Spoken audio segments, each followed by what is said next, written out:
kautang, Loan Up Honest Review na naman tayo. Hello mga kautang, Loan Up Honest Review na naman tayo for today's video.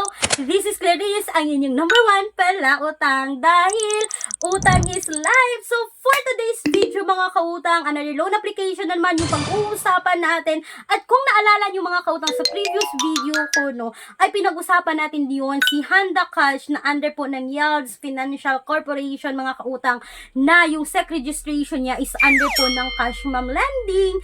Nako mga kautang, nakita ko for today's video, or kung naalala nyo mga kautang, no, na naandami ko nang nasubukan ng mga utangan online, kaya sisilipin na naman natin ang isang loan application mga kautang na nagpapautang ng 1,000 pesos mga kautang na hindi po auto-decline kasi automatic raw papasok yung loan amount mo sa account yung mga kautang loan after mo mag-submit ng application. Kung kayo ay ma-approve dito, is automatic siyang mapapasok sa GCash. Kung kayo naman ay decline dito, is automatic naman siyang nagdi-decline. So mga kautang, yan yung pag-uusapan natin for today's video. But kung ayaw nyo mag-install at mag-download mga kautang, hindi para sa iyo yung loan application na to, but may mga alternatives tayo, no, na Apply Direct website na hindi kailangan i-install, hindi kailangan i-download kasi nga Apply Direct website at hindi pa na ma-access ng phone.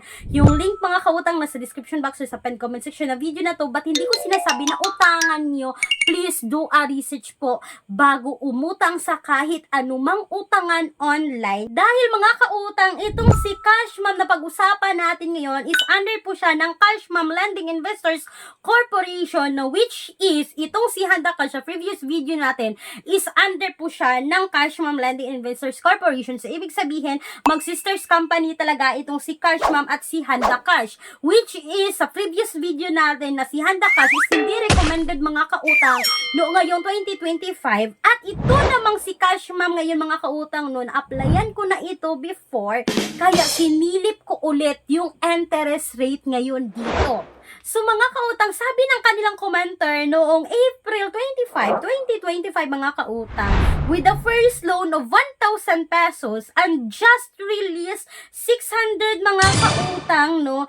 At sabi pa ng isang commenter, keep on messaging and calling you even if it's not your due date yet. Mga kautang, no, sa 1,000 raw is 600 na lang yung papasok sa account mo at babayaran mo mga kautang sa loob ng 7 araw. At hindi lang yan mga kautang, isa pang comment noong April 3, 2025, sabi niya, treating my life and my whole family is not good. Too high interest lending up. You have to wait until you repay because the interest is really expensive. Tinatakot daw yung buhay niya dito at pati pamilya na makautang is tinatakot dito, no. Sabi niya, mag-antay kayo kasi babayaran na ba daw niya, ang laki pa naman daw ng interest rate dito. Kaya for me, hindi recommended mga kautang si Cash Ma'am until now. Hindi pa rin siya recommended mga kautang. At sabi ng isa pang commenter mga kautang, no, na big scam daw, the agent was rude, don't choose this app, very bad, super deeper, ultra ultimate.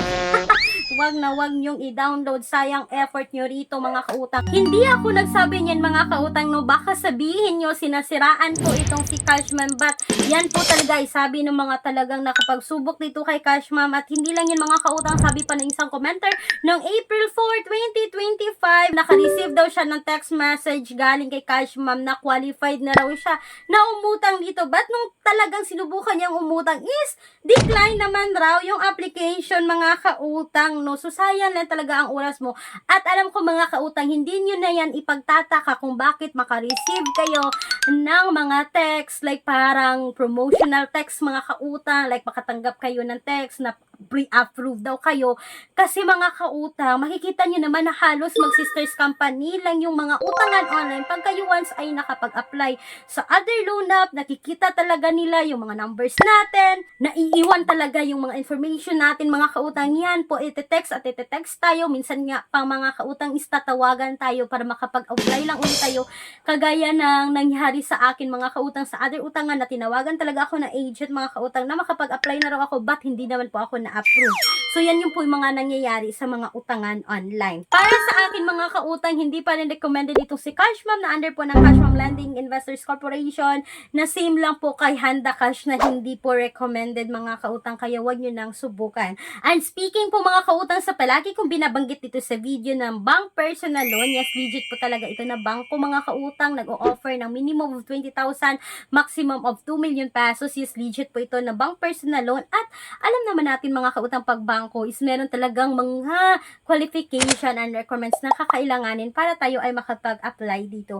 And please take note that all applications submitted is subject for bank approval. So mga kautang, sana po ay nakatulong itong quick and honest review po about kay Cash Ma'am na hindi recommended ngayong 2025. Once again, this is Clarice, ang inyong number 1 palautang, dahil utang is life. Bye bye bye mga kautang!